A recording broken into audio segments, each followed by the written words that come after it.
Olá, estamos começando mais uma videoconferência do projeto Biblioteca Digital Multimídia.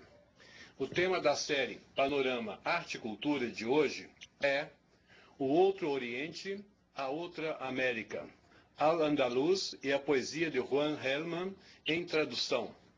Quem está aqui conosco, o conferencista, é Andítias Soares de Moura Costa Matos. Ele é formado em Direito, mestre em Filosofia do Direito pela Universidade Federal de Minas Gerais, é atualmente professor de Filosofia Jurídica no curso de Direito da FEAD. Ele é coordenador também desse curso de Direito. E atualmente ele é doutorando em Filosofia do Direito pela Universidade Federal de Minas Gerais.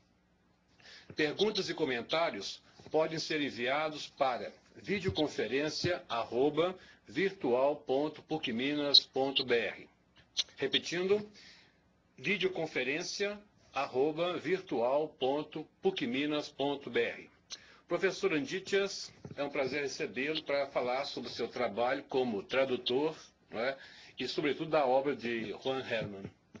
Professor, o prazer é todo meu estar aqui nesse espaço público super importante para a divulgação, né, de temas culturais. E, enfim, o meu tema, apesar do meu currículo ser voltado mais para a área do direito, o pessoal deve ter se assustado um pouco com isso, mas a poesia, a literatura, especialmente de língua hispânica, é uma das minhas paixões. E o meu tema é sobre Juan Gelman, esse poeta talvez pouco conhecido no Brasil, não sei se poderia dizer se ele é pouco conhecido no Brasil, mas é um grande poeta, hoje em dia considerado uma das maiores vozes da poesia latino-americana, uma das maiores vozes da poesia em língua castelhana, de forma geral. E, para iniciar, eu queria fazer uma pequena introdução sobre quem é o Juan Gelman. É um poeta argentino, nascido em Buenos Aires, em 1930, e que renovou de uma forma muito interessante a linguagem poética da Argentina, da América Latina de fala hispânica, né, da qual nós estamos um pouco isolados. Né? É interessante a gente ver como nós conhecemos poetas franceses, poetas americanos, poetas europeus de forma geral, e nos esquecemos de grandes autores, não só poetas, mas artistas de forma geral, que habitam aqui conosco a América Latina. E Gelman é uma dessas vozes que eu acho que merece ser melhor conhecido no Brasil. Além de ter sido super importante na renovação da poesia latino-americana, teve um papel de destaque na questão da luta contra a ditadura. Né? O Gelman foi um opositor ferrenho desde o primeiro momento, quando se instalou a ditadura argentina, em 1976, e isso lhe custou muito, em vários sentidos. Né? Nesse mesmo ano de 76, quando se instala a ditadura, vários amigos poetas são mortos, são assassinados. Ele tem que fugir literalmente do país, vai se exilar, e esse exílio vai ser uma marca na vida dele, ele não vai deixar jamais. Ele vai se apresentar a partir de então como um poeta exilado. A gente vai falar disso mais pra frente. E ele perde um filho por causa dessa ditadura. Esse filho é morto pela ditadura por ser filho dele, filho de Gelman. A nora, que estava grávida, o neném, a criança, some. E, enfim, tudo isso em 76, e ele se exila, e perde filho, perde amigos. É interessante um fato, que é até narrado pelo Érico Nepomuceno, na sua antologia sobre Juan Gelman, no Brasil, um fato interessantíssimo, que me lembra até um filme chamado Fahrenheit 451, do Truffaut, que é baseado no conto do Ray Bradbury. Quem viu o filme vai se lembrar por que eu fiz essa associação. Porque quando Gelman foi expulso, não expulso, mas ele se exilou da Argentina, da mesma forma seus livros foram proibidos pela ditadura argentina. E ele era um poeta muito querido, era um poeta nacional, ele é um poeta nacional hoje em dia da Argentina. As pessoas decoravam, então, os livros não podiam circular, as pessoas decoravam os poemas do Gelman, né, letra a letra, palavra a palavra, para que fossem declamados no cárcere, para aqueles prisioneiros políticos. E isso lembra muito o filme, né, essa história de que os livros estariam na mente das pessoas. Só no ano 2000 que o Gelman veio a descobrir a sua neta, que tinha sido, quer dizer, a sua nora foi sequestrada, grávida. Ele nunca tinha tido notícia da neta e descobriu em 2000 que ela estava no Uruguai, adotada por um casal de militares uruguaios. Bom, Helma é muito conhecido no mundo inteiro, especialmente na Espanha, onde ganhou recentemente o prêmio Reina Sofia, que é uma espécie de Nobel, vamos dizer assim, da literatura em língua castelhana. No Brasil, o que nós temos do Helma? Temos uma antologia de poemas, traduzidas pelo Érico Nepomuceno, e uma obra importantíssima chamada Isso, que foi lançada pela Universidade de Brasília, com tradução minha e do poeta Leonardo Gonçalves, e agora, recentemente, Composições, que é esse livro, composições, né, sobre o qual eu pretendo aí falar algumas coisas. No decorrer da minha fala, eu acho que seria interessante eu declamar alguns poemas de Helma. Declamar não seria muita pretensão minha, ler alguns poemas de Helma, eu não sou nenhum declamador. E para iniciar, né, já que eu falei um pouco da vida dele, sobre essa questão do exílio, que vai marcar muito a sua obra, né, e com a qual nós, latino-americanos, vamos nos identificar bastante, eu queria ler um poema do livro Isso, que se chama Meninos. É um poema longo, no qual a gente vê muito claramente a dor sofrida, né, com a perda do filho, assassinado pela ditadura militar argentina. Então, vou ler. Meninos. Um menino afunda a mão em sua febre e tira astros que atira para o ar, e ninguém vê. Tampouco eu os vejo. Eu só vejo um menino com febre que tem os olhos fechados, e vê animaizinhos que passam pelo céu, pastam em seu temor. Eu não vejo esses animaizinhos. Eu vejo um menino que vê animaizinhos. E me pergunto por que isso acontece hoje. Aconteceria outra coisa ontem? Teria tirado muita dor da alma ontem o menino? Eu só sei que o menino tem febre, tem a alma fechada e afunda nas cinzas que deixará porque ardeu. Mas é assim? Afunda sua alma nas cinzas de si? Uma árvore? Olha através da janela ao sol. Há sol. Atrás da janela há uma árvore na rua. Agora pela rua passa um menino com a mão no bolso da calça. Está contente e tira a mão do bolso. Abre a mão e solta febres que ninguém vê. Tampouco eu as vejo. Eu só vejo a sua palma aberta à luz. E ele o quê? Vê bois que puxam o sol. Eu não sei nada. Não sei o que vê o menino da mão na calça. Nem o que o menino que tem febre vê os ossos do Atlântico. E os ossos de todos os mares revoltos em seu coração. Eu não vejo nada, não sei nada. Nem sei em que dia nasci. Conheço a data, mas não o dia em que nasci. Ou esse dia é esse dia em que morro pela enésima vez. Esse dia em que todos os que morreram voltam a morrer comigo? Ou eu com eles? Nessa luz dulcíssima e aberta? O que faz o menino com essa luz em sua palma, enquanto todos trabalham para fazer dinheiro fora desta luz, fechados fora desta luz que é impossível de se olhar sem uma luz dentro, sem um amor com dor dentro? Agora passam as cartas que você nunca me escreveu, filho, você, que tanto nasceu desta luz. Suas cartas têm febres das que não sei nada, e nunca saberei nada.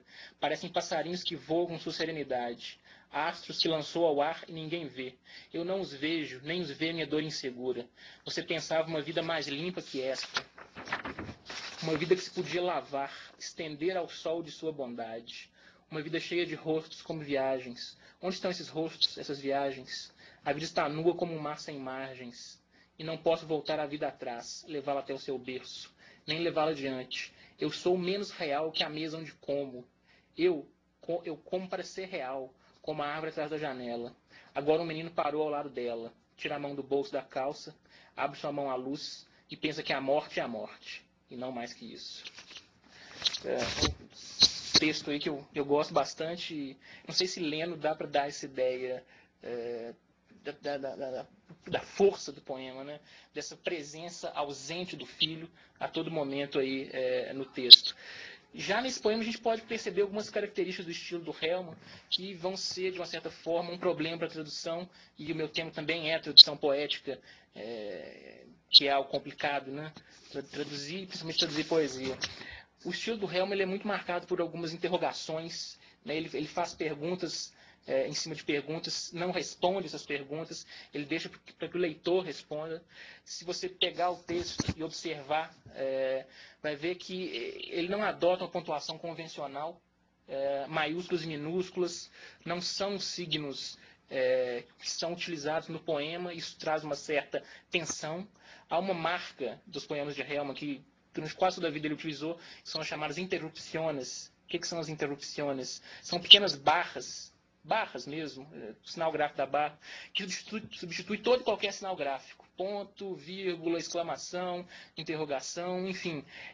O único sinal gráfico para pausar, para demonstrar a respiração do poema em Hellman, essa interrupção, que hoje em dia ele já abandonou, não usa mais, mas na grande obra dele, que são os poemas escritos no exílio, na minha opinião, essas interrupções são utilizadas. Pois bem, uma outra característica interessante do Hellman é esse diálogo que ele tem com a própria poesia. Todo poeta que se preza faz metapoesia. O que é isso? Essa ideia de poetar, se é que existe esse verbo, se não existe a gente inventa, de poetar sobre a poesia, de pensar sobre o pensamento. Então são grandes obras e poemas de Hellman, no qual ele reflete sobre o ofício do escritor. E há um poema interessante, no qual ele fala sobre isso. Aliás, eu me esqueci de falar, todos esses poemas que eu estou lendo são do livro Isso, chama Isso. Eu já fiz a referência sobre ele, foi traduzido por mim e pelo Leonardo Gonçalves. Tá? Na editora da UNB? Sim. Universidade de Brasília. Universidade de Brasília. Enfim, depois eu vou entrar mais nesse composições.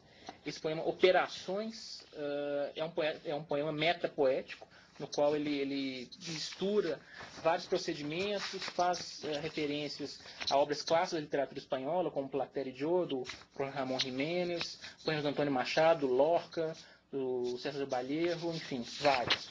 Eu vou ler o poema, que é interessante. Os professores de poesia deitaram-no sobre a mesa, enfiavam-lhe faquinhas, aqui, ali, tiravam-lhe um ossinho ou uma víscera, passavam-na por diversos raios, sociológicos, históricos, revisavam-lhe os tecidos geracionais, encontravam antepassados ilustres, mindinhos místicos no intestino delgado, ou uma veiazinha de Juan Ramón, sabor Rua Triunvirato. Uma vez tive uma namorada que vivia na Rua Triunvirato, e efetivamente tinha um burro suave nos olhos, caído de Juan Ramón quando passou por aí, e um limoeiro no pátio, que seu Antônio ninava, montado propriamente na ponta. Os olhos de minha namorada me faziam sentir como ritano em noite de São João. Mas o rio está longe, papai estava perto. Além do mais, como ia presenteá-la com uma cesta de costura grande, de cetim cor de palha? Isso é coisa de viado da minha cidade. Total que a tristeza nos envolvia e nos deixava furiosos, e tristes de novo. Essa tristeza por vir havia molhado Juan Ramón, que passou pela Rua Triunvirato e deixou cair um burrinho, que subiu aos olhos da minha namorada logo que a viu. Nunca deixou esses olhos, pelos quais esperou por muitos anos. E apesar do burrinho e eu nos entendemos pouco, trotava, zurrava, quando eu a beijava na boca, e ardiam os últimos faróis, e eu ardia mais que os faróis. Não havia mão ou carícia que pusesse minha namorada nos peitos, que o burrinho não desse uma patada ou coice. Eu gostava do burrinho, e ele me deixava mais triste que uma escola. E Juan Ramón sofria das tristezas que passei no tempo que vem. E os professores de poesia também ficavam tristes, quando terminavam de cortar, pensar, ferir, machucar. Olhavam desmãozados sua mudez. Seu olhar de ferro por onde esse burrinho nunca passou. Nem o burrinho mais feio e mais mal alimentado do mundo passou. Nunca, jamais, de onde, quando, como. E tudo isso, a poesia, reta como espada do caminho, sob o céu de zinco, desatolou-se, desencebolou-se, laureou-se e pôs-se a andar. Então é um poema aí no qual realmente vai refletir de uma forma muito bem humorada, trazendo trechos de outros poetas espanhóis sobre esse ofício da poesia e sobre o ofício talvez dos críticos de poesia, que eles chamam de professores de poesia, que na realidade ele vê com maus olhos, pelo menos nesse poema, né? Uma das características principais da obra do Hellman é então esse diálogo com o exílio, e eu acho que o livro principal, no qual a gente vai ver isso com muita clareza, é o Composições, traduzido agora ao português. Antes de falar sobre o livro em si e ler alguns poemas, é necessário alguns esclarecimentos. Por que esse livro chama Composições, ou Composições em espanhol? Na realidade, o Hellman, estando no exílio, na Espanha especificamente, apesar de já ter passado pela Itália, França, etc., estando na Espanha, ele tomou contato com a literatura medieval da Espanha, que foi feita por judeus e muçulmanos, quando a Espanha era habitada por esses povos. E são povos exilados também. Foram para a Espanha como exilados e saíram da Espanha como exilados com a Reconquista Católica. Então o Hellman, de certa forma, ele se identifica muito com esses poetas. E é através da leitura desses poetas hebreus, judeus, né, e muçulmanos da Espanha arabizada, que ele consegue, de uma certa forma, dialogar com a sua condição de latino-americano, exilado do seu país, com um filho morto, com a leitura de suas obras proibidas, um continente inteiro sob o domínio da ditadura, praticamente, naquela época, e ele vê a repetição dessa situação como num ciclo, né, na época da Espanha muçulmana, quando a Reconquista começou a tomar fôlego na Espanha, expulsar os muçulmanos, a expulsar depois os judeus, né? Ele vê uma espécie de repetição cíclica da história no momento atual que ele vivia, que era o momento das ditaduras na América Latina, né? Dizem que a Argentina foi talvez a mais feroz das ditaduras do nosso continente. Eu não sei se tem como a gente comparar horrores, né? Qual horror é maior que o outro? Se o horror da ditadura brasileira, se o horror da ditadura argentina, chilena, enfim, são todos horrores. Mas a Argentina teve uma característica especial, né, que ela tinha especial predileção por sequestrar as pessoas e sumir com essas pessoas, como fizeram com o filho do Helman. Há uma estatística histórica que a Argentina, no período da ditadura, sequestrou 0,3% da sua própria população, o que dá mais de 30 mil pessoas, no espaço de menos de 10 anos, que nós não temos notícia delas. Inclusive, ao sequestrar os filhos dos presos, dos prisioneiros, como você citou no início aí, eles entregavam ou eram adotados por militares. Sim. Não só argentinos, como Uruguai. Né? É uma especial perversão, né? Porque você adotar o filho do seu prisioneiro. Dissidente, de modo que você vai criar aquela criança com valores, com ideias que vão diametralmente contra aquela dos pais. Não que a pessoa seja totalmente manipulável só pelo ambiente, mas é importante o ambiente de criação. Agora você imagina essa neta do Helman. Foi criada por policiais, por militares uruguaios. O pai foi aliás, o pai e o avô, o Helman, né, foram grandes dissidentes da ditadura, de qualquer forma de opressão. Enfim, é triste, é muito triste. Pois bem, o Composições, então, ele está feito, foi escrito tendo em vista essa noção de exílio, tanto do Helman quanto desses compositores, poetas árabes e judeus. Para entender um pouco melhor essa questão, a gente tem que voltar na história aí da Espanha, que eu acho uma das histórias de países ocidentais mais interessantes. A Espanha tem tudo nela, né? Tem desde do árabe até o judeu, ao cristão, enfim. Nós temos que lembrar que mais ou menos em 711, como dizem os especialistas em história, os muçulmanos chegaram pela primeira vez na Espanha, dominaram aquele território. Então, a partir do início do século VIII, se fundou ali um foco de poder islâmico, né, que era a grande força daquele momento. E os muçulmanos trouxeram consigo a sua poesia, a sua arte, a sua forma de pensar, e depois acabaram contaminados também pela forma de pensar do Ocidente. Né? Basta lembrar que Averroes ou Averroes, enfim, a pronúncia não interessa tanto, o grande Maimônides, foram grandes pensadores que surgiram ali do contato dessas duas culturas. Mas, num primeiro momento, então, a Espanha traz aliás, os muçulmanos trazem para a Espanha as formas clássicas da poesia. Né? Uma das poesias mais belas do mundo, infelizmente mais conhecida no Brasil, é a poesia clássica muçulmana, árabe. Né? Essa poesia é difundida, de uma certa forma, nesse momento inicial, a partir do século VIII, e o Helman vai também buscar dialogar com esses compositores iniciais, esses poetas iniciais. O primeiro poema do livro, Composições, que é, claro, um poema do Helman, mas no qual ele dialoga muito de perto com Abu Nuwas, ou Nuwas, não a pronúncia também incerta, que é o grande poeta do vinho, vamos dizer assim, dos prazeres carnais, da alegria da poesia muçulmana, que é algo um tanto quanto raro, né, porque o vinho é o proibido pelo Alcorão, não se pode beber vinho, e esse poeta, assim como o Helman, era um dissidente.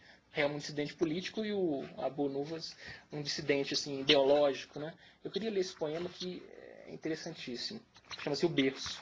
É um poema do Helman, mas baseado em ideias, em colocações do poeta islâmico aí, que eu falei sobre ele. O berço. Acende alegria no mundo, traz um vinho ainda não tocado, como virgem morena que já começava a encanecer. Não hás de beijá-la com desejo?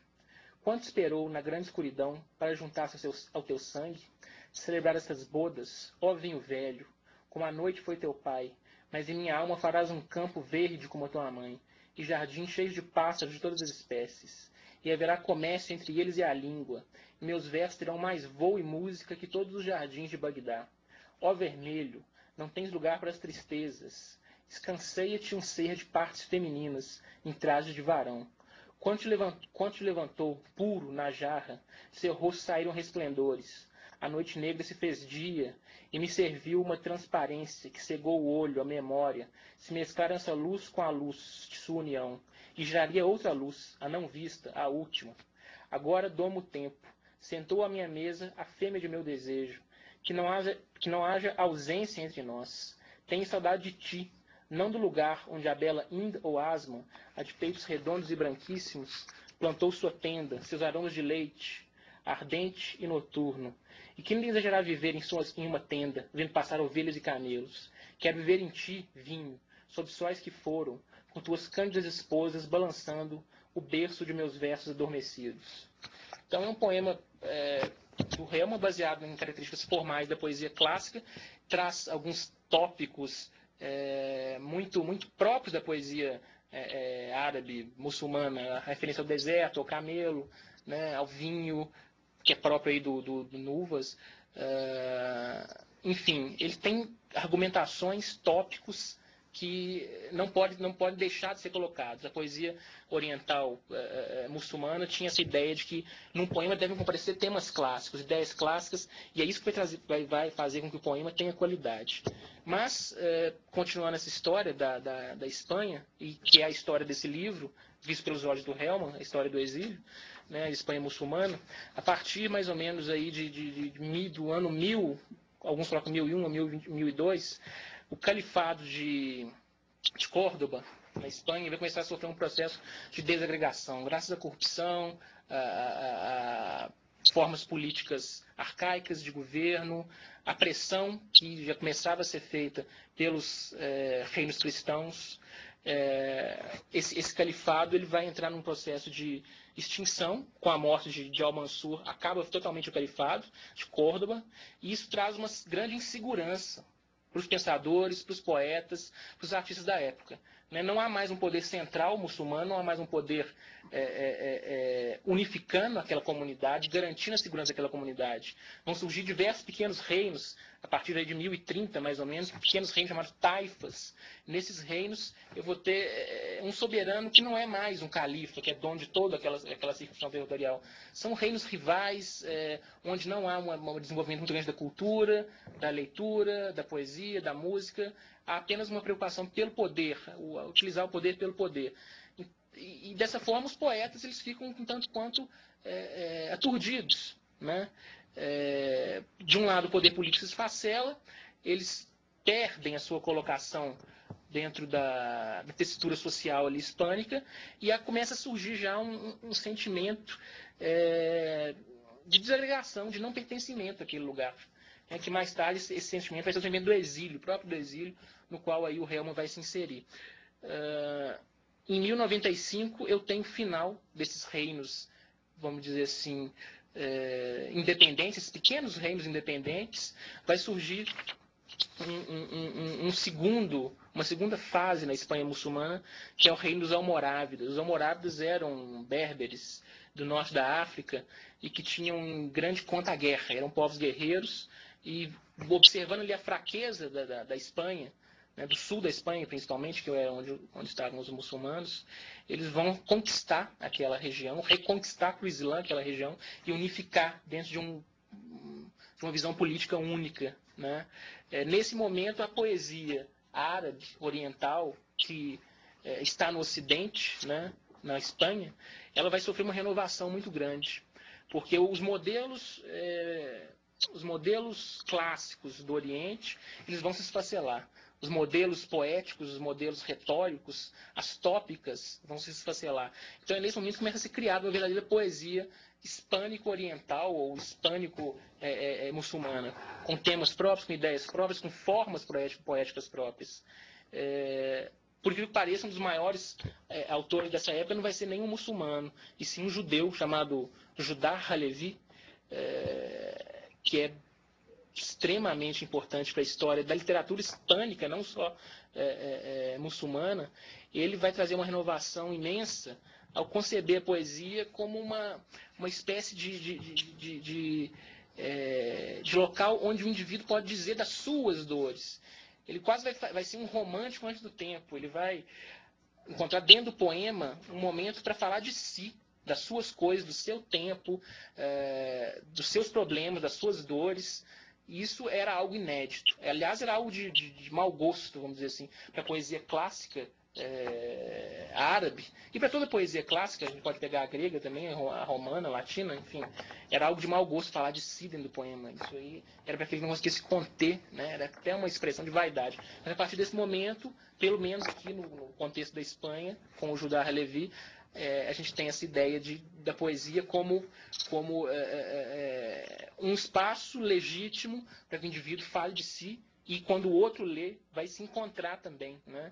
Aí um diálogo. O Helm aproveita muito dessa ideia do Halevi, tendo esse livro, no Composições, e eu queria ler 2 poemas do Helm, do livro, e que são baseados em 2 poemas também do Halevi. O primeiro chama Canção, que está aqui. Vejam como é que é um poema pessoal esse. Canção. Por que tu, bela, não envia mensageiros àquele que te ama, ao que é dor de ti? Por acaso não sabes que o tempo é nada para mim? Que o tempo só começa contigo? Já seremos pedaços agora? Deixa-me ver teu rosto uma vez mais. Não sei nada de meu coração. Não sei se deteve em meu peito ou vaga ao teu redor. Te peço, pelo amor do amor, que lembres de teus dias de desejo, como me lembro eu de tuas noites de paixão. Um mar de lágrimas move suas ondas entre nós, e não posso cruzá-lo para chegar a ti. Se te aproximasses da margem, as águas se abririam aos teus pés. Oh, depois que eu tiver morrido, dá ao meu coração licença, e ouve os sininhos de ouro que voam no voo de tua saia. Tomara que eu viva até juntar a mirra e o incenso que semearam teus pés neste inverno. Não posso ouvir tua voz, mas no fundo do meu coração, na sua guarida, ouço teus passos. É interessante notar e sempre ter em mente que esse é um poema baseado num autor do século XII, mas reescrito ou repensado por um argentino do século XX que estava exilado. Né? Essa amada dele aqui, que ele canta e chora, não é tanto uma amada física, uma mulher, mas talvez a pátria, talvez os amigos, talvez o filho morto, a neta sequestrada, a própria situação do latino-americano. O outro poema é Dizer. Dizer. O que é este meu corpo, interminável? Nele ardem teus peitos, movem 2 à noite. Ele morre vivo em teu entender, come os livros da sombra. És tu, não conhecida formosura, a que se esconde em tua formosura, sol deste exílio, que segues, giras, eternidades, até a clara escuridão. Pois bem, continuando o nosso percurso histórico junto com o Helm, depois desse domínio dos almorávidas na Espanha, que vai de 1095 a 1149, eu vou ter uma nova dinastia, um novo califado dos almohadas, e é o período máximo de máximo esplendor da cultura muçulmana na Espanha, que vai de 1149 a 1249. Né? Sevilha vai ser a capital desse império almohada. Um dos califas mais importantes é Al-Mansur, que quem aí gosta de filosofia vai sempre lembrar do nome de Al-Mansur, porque ele era protetor, né, do Averroes, Averroes. Eu nunca me decido como pronunciar o nome dele. Averroes em português. Enfim, a gente acaba... na realidade é Ibn Rushd, né, em árabe. E Averroes, Averroes é uma latinização, então por isso a indecisão de sempre como, né? O certo é Ibn Rushd. Mas é o grande filósofo espanhol desse momento e graças a ele nós temos Aristóteles hoje em dia. Basta lembrar isso. Vários textos de Aristóteles sobreviveram graças aos comentários do Averroes. Os almohadas, com Al-Mansur aí como califa, eles são monoteístas extremamente rigorosos, fundamentalistas, e vão, de uma certa forma, representar uma revigoração na luta contra os cristãos, que então já estavam retomando vários e vários territórios, expulsando árabes, expulsando judeus, que para eles não tinha muita diferença entre árabe e judeu, os cristãos daquela época. Mas o Al-Mansur vai tentar, de uma certa forma, revigorar o domínio muçulmano na Península Ibérica, vai sim reconquistar várias cidades, mas vai ser breve. Logo após a morte de Al-Mansur, é o último suspiro dos árabes, e aí sim eles são vencidos em 1492, a data final, né, pela reconquista cristã. Dentro desse período dos almohadas, que foi um período de grande brilho intelectual, vários poetas muçulmanos e hebreus, judeus, também tiveram aí o seu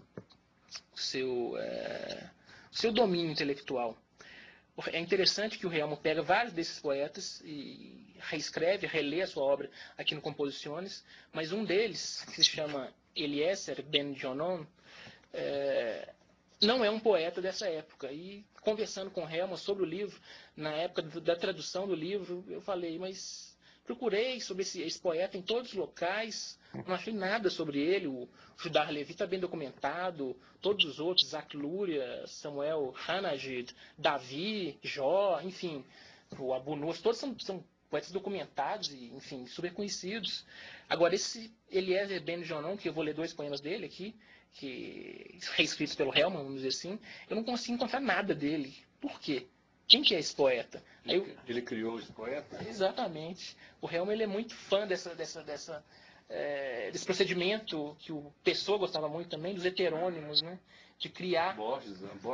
Borges inventava um autor, inventava um título do livro e comentava com aquele autor. É genial, né? Inventava o autor e falava dele. E punha referências, né? Segundo a edição alemã de 1917, na página tal, esse autor tal falou isso.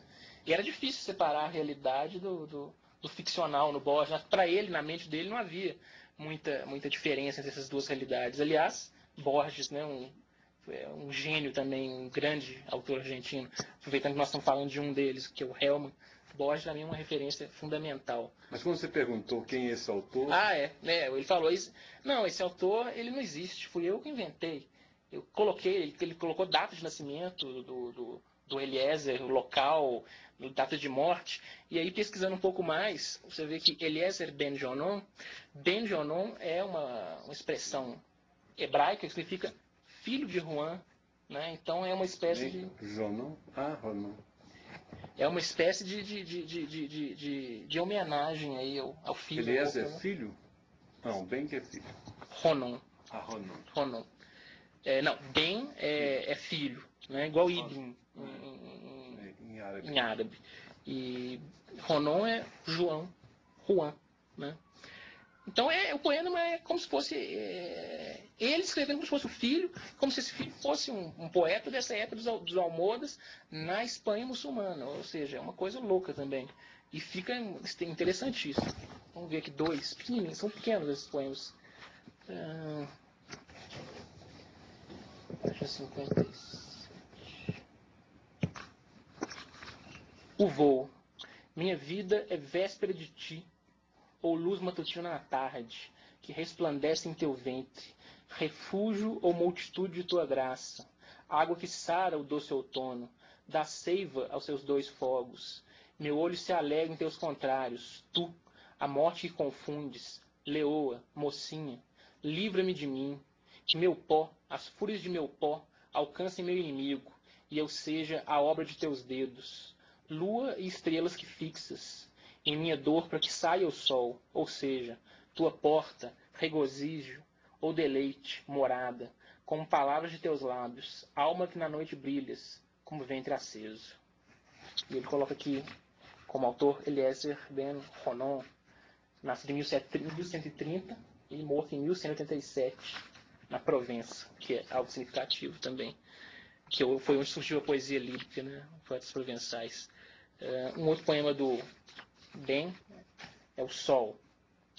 O Sol. Em teus braços conheço minha escuridão.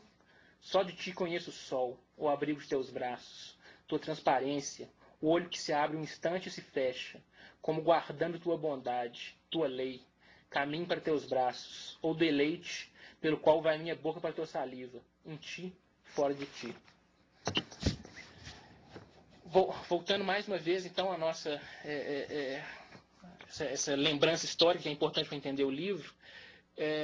Desde 1096, os reinos cristãos, principalmente a França, estavam se organizando de uma certa forma para retomar aqueles territórios da Península Ibérica pertencentes aos árabes, desde o século VIII.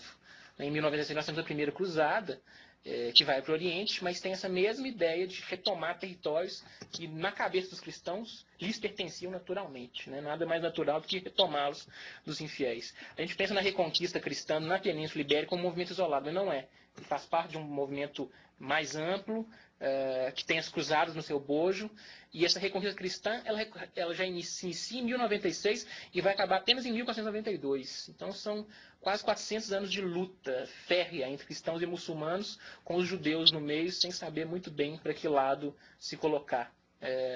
Prova disso é que tem um poema de um autor chamado Samuel Hanagid, que era um general judeu que lutou pelos mouros. E Hellman pega vários e vários poemas desse autor e recria, tendo em vista essa situação específica que é interessantíssima e que demonstra o exílio em si mesmo. Né? Um judeu lutando na Espanha contra os cristãos a favor dos mouros. É interessante.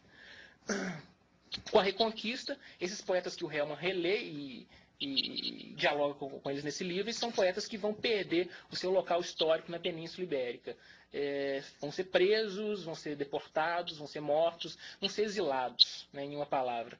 E vários poemas desse livro são poemas que falam do exílio, da situação do indivíduo preso, torturado, deportado, e essas ditaduras teológicas do século XV, XIV e XV, vão, de certa forma, se basear nessa ideia, né, dos reis que reconquistaram a Península Ibérica, de extirpar a diferença, de manter uma certa homogeneidade social e julgar para fora o outro, incômodo. O outro é sempre incômodo. E o outro, na Península Ibérica, naquele momento, era o judeu e o muçulmano. E na América Latina do século XX, unia os desmandos do poder militar. Um poema sobre isso, interessante, que Hellman se coloca na pele de um autor chamado Todros Abulafita, que morreu em Madrid em 1295 na prisão. Por ser, obviamente, aliás, por não ser cristão. E o poema é assim. Na prisão. Caíram meus anéis, não meus dedos. Meu esplendor não é feito de joias. Tenho minha fé, minha dignidade, minha alma que brilha. O nome com que meu pai se nomeou. Já ouço cantar na prisão uma voz que talvez seja de pombo ou andorinho. Pede que passarinhas voem até a janela da amante e deixem ali a luz do torturado. Devolvam à amada a imagem dela, que é vida nele, está intocada. Nenhum ferro pode queimá-la. O carcereiro não pode quebrá-la, com sede, com fome. O prisioneiro bebe em suas lágrimas. A amada...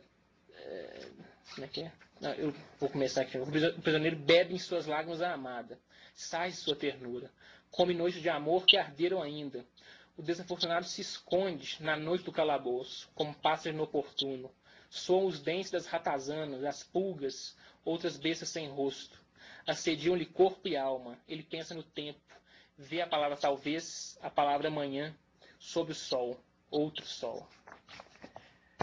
É bem próprio o poema de um aprisionado, né, que foi o que aconteceu com Hellman também, foi preso, saiu da prisão, enfim, está exilado. E esse livro é, de uma certa forma, a culminação desse sentimento de exílio do Hellman, que não vai acabar nunca na sua poesia. Porque apesar do fim da ditadura argentina, né, que ela acabou, como todas as outras no continente, pelo menos formalmente ela acabou, ele vai voltar à Argentina, vai receber um prêmio nacional, inclusive de poesia, mas não vai nunca mais voltar a morar na Argentina. Esse sentimento de exílio e os horrores pelos quais ele passou ali não vão permitir que ele viva normalmente naquele país. Vai voltar porque ali estão os amigos, os que sobreviveram, ali estão familiares, enfim. Vai receber um prêmio importantíssimo, Prêmio Nacional de Poesia, o mais antigo da América Latina de poesia, mas diz que não quer morar mais na Argentina e atualmente ele mora no México, né? Ele tem residência no México. Eu digo isso porque se esse livro é uma espécie de ponto alto da obra do Hellman, no qual ele vai ter em vista essa noção de exílio, há um segundo livro interessantíssimo, chamado De Baixo, no qual o Hellman vai assumir a perspectiva do judeu que vivia ali na Espanha, no momento da expulsão que foi efetivada pelos reis católicos, né? Isabel de Castela e Fernando de Aragão, em 1492, ano em que nós somos descobertos, nós, América, né, continente americano, os judeus são expulsos, os judeus que viviam na Espanha são expulsos por obra desses reis, que viam os judeus como a quinta essência do pecado, da maldade, que seriam aqueles que teriam proporcionado, né, a morte de Jesus Cristo, essas coisas todas, um preconceito histórico que há contra os judeus. Mas eles são expulsos, fato histórico, são expulsos da península, e o Hellman vai tentar, de uma certa forma, resgatar esse sentimento de exílio dos judeus através da língua, porque os judeus espanhóis eles tinham uma língua própria, e aliás essa é uma língua que existe até hoje, que é o sefardita, né? O sefardita é uma língua que mistura elementos do castelhano e elementos próprios aí da cultura judaica. Ainda existe, em alguns locais do mundo, ainda se fala o sefardita, ainda que não seja esse sefardita que o Hellman buscou resgatar, mas é uma marca do indivíduo, né? Como ser autônomo. Eu tenho minha língua própria, e ainda que eu não tenha um Estado próprio, hoje os judeus têm, claro, mas ainda que eu não tenha um Estado próprio, eu tenho a minha língua própria. E o Hellman publica o De Baixo, que é o livro que vem logo depois do Composições, escrito todo em sefardita. Ele aprendeu essa língua na Espanha, através de leitura de várias obras, e escreve um livro com 29 pequenos poemas em sefardita. Esse livro está traduzido para o português, mas infelizmente eu não consigo editora para publicar esse livro, não tem ninguém que se atreve a publicar um livro em sefardita. É bom falar pela internet, porque eu espero que alguma apareça, né? se alguma pessoa acessar o Van Hellman lá, vai aparecer essa videoconferência. Fica aí o convite, né? Porque... para a tradução do sefardita, do poema do Hellman de sefardita para o português. Sim, é uma língua Ou a edição belíssima. bilíngue, né? Tem que ser bilíngue, né? Porque é muito próximo do português, assim como o castelhano é próximo do português. Mas é uma língua que tem uma sonoridade toda própria, né?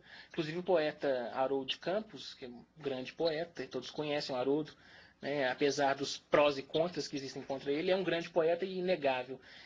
Conheci o Hellman, né? Era amigo de Hellman, e dizia claramente: é preciso traduzir Hellman no Brasil, é preciso divulgar a obra do Hellman no Brasil, especialmente a obra em sefardita. Não se divulga, não se conhece, enfim, são os males do nosso país. Eu queria ler alguns poemas desse livro, 2 ou 3 poemas do De Baixo. Eu não sou especialista em sefardita, eu sou um curioso, aliás, tudo isso aqui é obra da minha curiosidade, eu não sou especialista em literatura hispânica, nem em Argentina, nem nada disso. Tudo é porque eu gosto realmente. Eu vou me atrever aqui a ler alguns poemas em sefardita e depois a tradução, para que vocês possam ouvir aí a sonoridade dessa língua. E eu só vou me atrever a fazer isso porque no momento de traduzir esse livro, quando eu estava traduzindo esse livro, né, que hoje encontra todo traduzido, o Hellman me mandou, lá do México, um CD com a leitura, não dele, mas de um artista, porque esse CD foi lançado na Espanha de forma comercial, a leitura em sefardita desses poemas, né, musicado e tudo. Então deu para mim entender mais ou menos como é que é a sonoridade deles. Os poemas não têm título, só numeração. Eu vou ler o poema, será que dá tempo? Não, pode falar. Poema 2, 5 e 21. Primeiro em sefardita e depois a tradução em português. Onde está la llave de tu coração? Il pássaro que passares malo, a mim não dissera nada, a mim deixa temblando. Onde está tu coração agora? Árvore de espanto balha, não as tenho ojos com fambre e diário sem água. Debaixo del canto está la voz, debaixo de la voz está la folha, que a árvore deixara cair de minha boca. Então, aí em português, é bem parecido, dá até para entender algumas coisas, né? Em português. Onde está a chave do teu coração? O pássaro que passou é mau, a mim não me disse nada, a mim me deixou tremendo. Onde está teu coração agora? Uma árvore de espanto baila. Não tenho mais do que olhos com fome e um jarro sem água. Debaixo do canto está a voz. Debaixo da voz está a folha que a árvore deixou cair de minha boca. Poema 5. Que lindos tus olhos, il mirar de tus olhos más, e mais il aire de tu mirar longe. Nel aire estuve buscando la lâmpada de tu sangre, sangre de tu solombra sobre mi coração. Que lindos teus olhos, mais o olhar de teus olhos, e mais o ar de teu olhar longe. No ar estive buscando a lâmpada de teu sangue, sangue de tua sombra sobre meu coração. Poema 21. Senti tu voz em mi ventana no dá tu voz. Apenas se dá ao mundo como viniera tu voz. Um pássaro nivado come trigo nel murmúrio del sol. Ouvi tua voz em minha janela.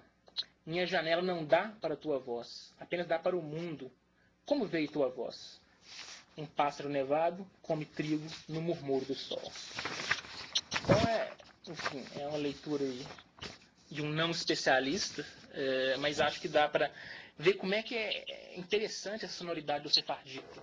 É uma língua próxima do português e próxima do castelhano também. E o Hermann usa essa língua, então, para escrever poemas em pleno século XX, numa língua que eu posso dizer morta, são pouquíssimas pessoas no mundo que leem ou que escrevem sefardita, para demonstrar essa irredutibilidade do ser humano, né? Essa autonomia que deve reinar na arte e na poesia. O Hermann ele não se limita, nesse livro, de baixo ou no Composições, à tradição, vamos dizer assim, poética. Ele é um poeta absolutamente criativo e busca várias e várias fontes para escrever seus poemas. Um desses poemas, que talvez seja o mais belo do livro, é um poema que ele atribui a Isaac Luria. Isaac Luria, para quem estuda Cabala, conhece bem. É um cabalista medieval, né, de Alexandria, do século XVI. E o Luria tinha uma teoria muito interessante. A Cabala, aliás, é uma coisa muito interessante na cultura judaica, né, essa mística da Cabala. Ele dizia que Deus é o maior órfão e o maior exilado de todos os tempos. Isso interessa muito ao Hermann, porque ele é um exilado, né? Acho que todos nós, em algum sentido, somos. Mas ele diz que Deus é o maior exilado de todos os tempos. Porque quando Deus criou a humanidade, né, ele se isolou dessa humanidade, se tornou um órfão dessa humanidade. Então há um isolamento total entre Deus e as suas criaturas, né? Há uma incomunicabilidade total entre Deus e as suas criaturas, para que essas criaturas possam, de certa forma, ser livres, né? Sem ter essa pressão da divindade que tudo sabe, que tudo pode. Por essa graça, né? Por essa bondade infinita de Deus, ele se isolou de nós mesmos, se tornou um órfão da humanidade, nós órfãos do nosso Criador. E é com base nisso que o Hermann escreve um poema, O Órfão, adaptando poeticamente essa teoria do Isaac Luria, né, que é uma teoria filosófica, cabalística, religiosa, enfim, mas ele coloca em versos, em poesia. Né? O Isaac Luria não escreveu nenhum poema, mas o Hermann fez por ele esse poema, O Órfão, que é magnífico. O Órfão. O que se passa? Por que todo dia me persegues como inimigo? Me preparas armadilhas, me acossas, cravas tua febre em minha carne. Minha alma sonhou seguir-te, ficar à sombra de tua mão, quieta, salva da dor, por tua mão. Mas me fazes chorar diante do guardião noturno, me chamas de nada e em nada me converto. Eu, o destinado à doçura de tuas palavras, sou órfão, olha que logo dormirei no pó. Quando me buscares, não me encontrarás. A quem lançarás teu anzol, então? Lhe engancharás o paladar. O puxarás para seu destino? Se me deito, pergunto quando a aurora chegará. Se me levanto, pergunto quando a noite chegará. Apresso o tempo para te ver.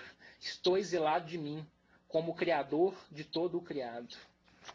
Então, é um poema que expressa de forma total a visão de exílio e de dor, mas também de esperança do Hermann, que, enfim, é um poeta que deveria ser melhor conhecido no país. Eu acho que esse livro vai ser um momento importante para a divulgação do Hellman, da sua obra, que não se limita a esse diálogo com a tradição. O Hellman é autor de mais de 30 livros, tem 2, né, traduzidos no Brasil, que é uma grande coisa, porque há 4 anos atrás não tinha nenhum. Eu acho que a gente tem muito a ganhar com essa, como é que eu posso dizer, aproximação com o Hellman, com a literatura, de forma geral, latino-americana, que pouco a pouco vem sendo conhecida melhor no Brasil. Há um certo preconceito, dizendo que se diz o seguinte: a literatura latino-americana, mas é uma literatura que não se compara à francesa, à inglesa, à russa. Eu acho que isso é uma tolice, com todo preconceito, né? São literaturas que têm os mesmos problemas que o nosso, são países que passam pelas mesmas situações catastróficas que nós passamos, e são autores assim, de uma riqueza incomensurável, que são, hoje em dia, autores de ponta na Europa. O Hellman ele é muito mais lido na Europa, onde a sua obra é publicada quase de forma completa, do que na América Latina. E, para mim, para terminar aí a minha participação enfim, nesse evento, eu queria falar um pouquinho sobre a tradução, como é que foi esse processo de tradução, porque parece muito simples traduzir um poeta que não é um poeta clássico, que não tem uma métrica própria, que não tem nenhuma questão formal mais complexa, e que escreve em castelhano. O castelhano é praticamente igual ao português. Na realidade, traduzir poesia é impossível. Não importa se o sujeito escrever em grego, como Homero, ou se escrever em castelhano, em sefardita, como Hellman. Há um dizer, inclusive, muito interessante, que diz que a tradução poética, poesia é aquilo que você perde. Você fez a tradução, o que você perdeu é poesia. Aquilo é poesia, o resto é uma versão. E aí o Hellman tem uma teoria da tradução que eu usei também de forma muito interessante. Ele diz: é impossível traduzir poesia. É impossível traduzir poesia. O que você pode fazer é criar uma outra beleza. Eu tenho uma beleza em castelhano, você pode criar uma beleza em português. Eu tenho uma beleza, uma certa beleza em sefardita, você pode criar uma beleza em português. E é isso que eu acho que os poetas, tradutores, têm que ter em mente. Antes de tentar buscar aquela homologia, né? Aquela correspondência total que hoje está muito em moda, traduzir exatamente como é original, com a mesma métrica, com o mesmo acento, com a mesma rima, com as mesmas ideias, e acaba ficando algo assim, com exceção de alguns grandes tradutores, como Augusto Campos, por exemplo, que eu sempre admirei e admiro. Mas a maioria faz uma salada, fica muito bem identificado, mas não diz nada o poema. Então eu acho que a ideia de tradução poética é essa: é tirar uma beleza, né, observar uma beleza em uma língua e tentar reproduzir uma outra beleza em outra língua, buscando aquilo que o Walter Benjamin, que é um grande teórico da tradução, dizia, né, que toda tradução ela ajuda o ser humano. É uma metáfora, né? Muita gente levou a sério, mas é uma metáfora. Ele diz que toda tradução ajuda o ser humano a buscar aquela língua universal, aquela língua única. Antes da Torre de Babel existia uma língua única, e o ser humano perdeu isso pela sua tolice. Então, os tradutores de qualquer poesia, de romance, enfim, eles nos ajudam, nós, a raça humana, a cada vez mais, com passinhos pequenos, a buscarmos essa língua total, essa língua babélica, que pode ser que tenha existido algum dia, e que, para mim, na minha visão, é a língua da poesia. Você concorda com a história de se é boa, não é fiel? Se essa tradução é fiel, não é uma boa tradução? Olha, isso aí é uma piadinha. Tem um livrinho que eu traduzi também, de poemas eróticos do Renascimento francês. E esse livro é uma piada. Mas para você falar sobre ele, um micro-livro, né, sobre poeta do século... Sim, Ronsard, esse pessoal, Mélan Saint-Gelais, são os poetas do classicismo, da Pléiade francesa, e que eram também os grandes gozadores, né? E tem poemas sarcásticos, eróticos. E foi um livrinho, uma coisinha pequena, uma plaquete que eu fiz, e no final, no colofão, tinha algo assim que eu e o editor, que é o Oséias, da editora Crisálida aqui, que teve coragem de publicar esse livro, né? Editora Crisálida de Belo Horizonte. De Belo Horizonte. E a gente colocou no colofão desse livrinho uma homenagem. É um pouco machista, não sou machista não, mas é um pouco machista esse dizer que está lá. Assim, esse livro é uma homenagem a todas as mulheres, que é exemplo da tradução: se é bela não é fiel, se é fiel não é bela. É uma brincadeira, né? Mas isso deixa muita gente nervosa. Isso é. Mas é tradução, né? A exemplo da mulher, né? Se é bela não é fiel, se é fiel não é bela. Aí minha mulher virou para mim: mas o que eu sou então?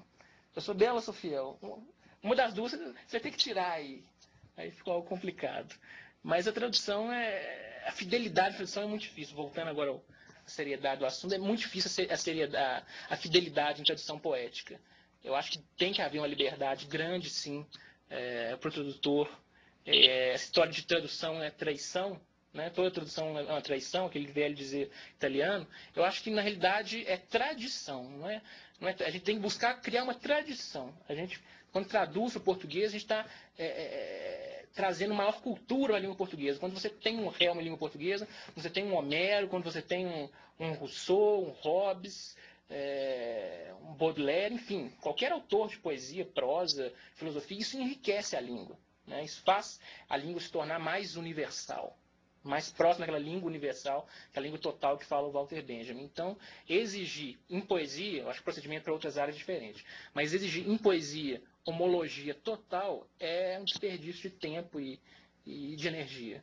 É claro que todo poema eu tenho que buscar ao máximo me aproximar de como ele foi feito. E eu acho que a única forma de conseguir isso é buscar o espírito do poema e não rimas exatas, o metro exato, mesmo porque os metros são absolutamente diferentes, né? Cada língua é uma métrica. O dodecassílabo para o francês é normal, eles têm palavras muito pequenas que se aglutinam facilmente. O dodecassílabo da língua portuguesa é bem mais difícil, bem menos natural, bem mais artificial. O mais natural da língua portuguesa é a redondilha, né? Que até os nossos cantores de cordel, eles usam isso instintivamente, sem saber o que é métrica, eles já usam a métrica. Cada língua tem sua métrica. Enfim, a tradução ela tem que funcionar. E um poema funciona quando ele cria alguma emoção, positiva ou negativa. Eu espero que alguns desses aqui do Helm que eu li tenham criado alguma emoção aí nos nossos ouvintes, espectadores.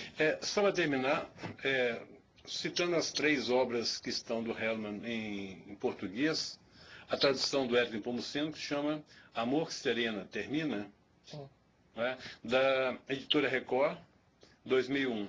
A sua Composições, que é da editora Crisálida, 2007, recente, né? E Isso, da editora da UNB. Isso, exatamente. Foi feita por mim e por um amigo poeta também, o Leonardo Gonçalves. É um livro muito interessante também isso. E quem sabe algum dia desses aí o de baixo, né? O livro em sefardita, que a gente está buscando aí desde 2003. Um editor. Uma editora que tenha coragem de lançar uma língua morta no Brasil. Professor Andítias, muito obrigado pela sua participação aqui no Panorama Arte e Cultura, falando do poeta Juan Hellman. Obrigado. Professor, eu que agradeço. Obrigado.